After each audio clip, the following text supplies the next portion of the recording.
Depois desses acontecimentos, Deus promete a Abraão um filho. É importante prestarmos bastante atenção agora, porque Sara, ela não acredita completamente que poderia gerar um filho. Porque além de ser estéril, ela já era muito avançada de idade. E ela então decide entregar a sua serva, Agar, a Abraão, para que ela gerasse filhos para ela. Era um costume da época. Confesso que um costume muito estranho. Mas Agar, ela era uma egípcia. Se ela era egípcia, eu pergunto a vocês, aonde que eles tinham conseguido uma serva egípcia? Lembra daquela passagem deles pelo Egito? Pois é, eles adquiriram grandes quantidades de servos e servas, e Agar estava entre esses servos e servas. Então Agar é dada como concubina a Abraão, e ela dá à luz a Ismael. Tudo isso pela falta de fé de Sara. E eu quero falar algo agora para os casados que me ouvem, porque essa história também falou comigo, principalmente esse ponto. Porque na igreja, muitas das vezes, fala-se muito do ministério do homem, acaba deixando as mulheres um pouco de lado. E eu vou falar para você que talvez tenha esse pensamento errôneo. Abraão não teria sua promessa sem Sara. Abraão não teria o filho da promessa se não fosse o filho de Sara. O filho da escrava, ele não tem a mesma herança do filho legítimo. Reflita sobre isso. Então, na igreja, muitas das vezes você não dá valor ao ministério da sua esposa. A bênção maior da sua vida, ela vai passar pelas mãos da sua esposa. O seu ministério será completo quando a sua esposa fazer parte dele. Não ache que o ministério é somente seu, porque a mulher é co-herdeira, então o ministério também é dela. O ministério é do casal, pois são uma só carne. E Abraão e Sara pagam um preço muito grande por não entenderem isso plenamente. Porque esse filho, Ismael, se Abraão soubesse quem seria os descendentes de Ismael, ele nunca teria recebido Agar como sua concubina. Porque um anjo aparece a Agar quando ela é expulsa do acampamento e fala que ele seria como um jumento selvagem e daria a ele 12 príncipes e que eles viveriam de frente o seu irmão e todos seriam contra ele e ele seria contra todos. Talvez ainda assim você não entende, mas eu quero lembrar você alguns personagens da história. Você lembra dos ismaelitas que compraram José do Egito? Ismaelitas, filhos de Ismael. Você lembra dos midianitas que lutaram contra Gideão?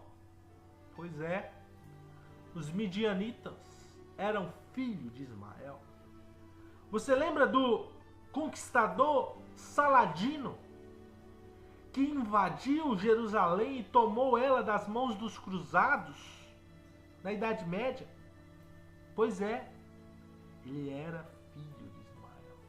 Todas as nações árabes são filhos de Ismael.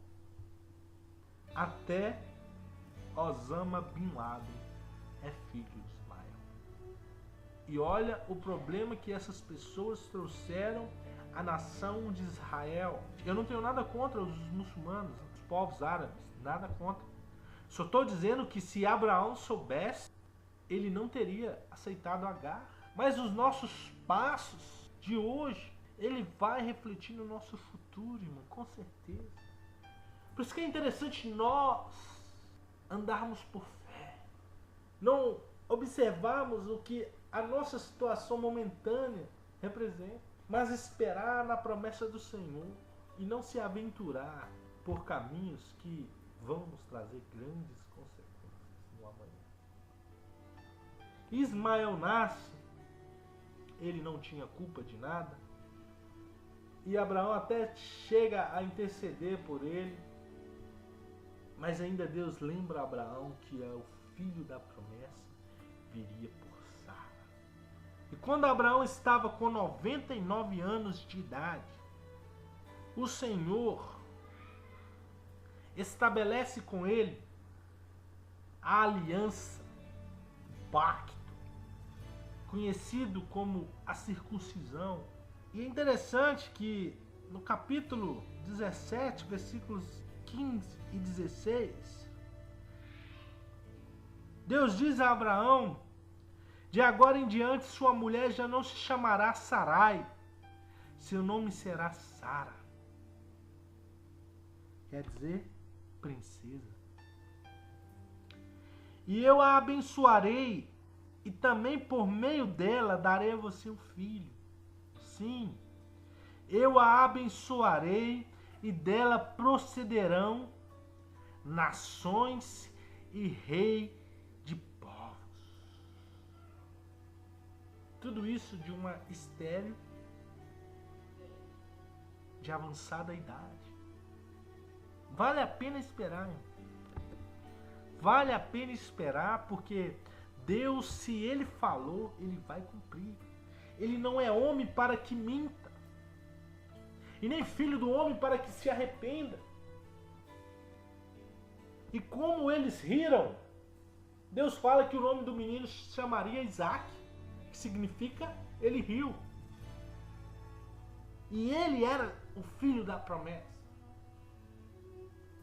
E ali, Deus faz um pacto eterno com Abraão. E o sinal desse pacto seria visível na carne de seus descendentes, que é a circuncisão.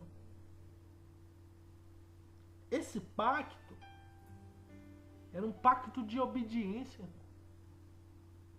Não acho que simplesmente se um dos seus filhos fosse circuncidados, eles já seriam salvos. Não é. Era um pacto de obediência. E a obediência resultava no cumprimento da ordenança em circuncidar os filhos homens. Mas não era somente isso. Era a obediência a Deus. A guardar os mandamentos que Deus ordenava. Isaac nasce, o filho tão esperado, o filho da promessa.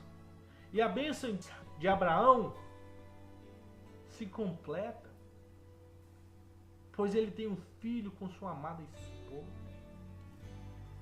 E desse filho veio muitos povos.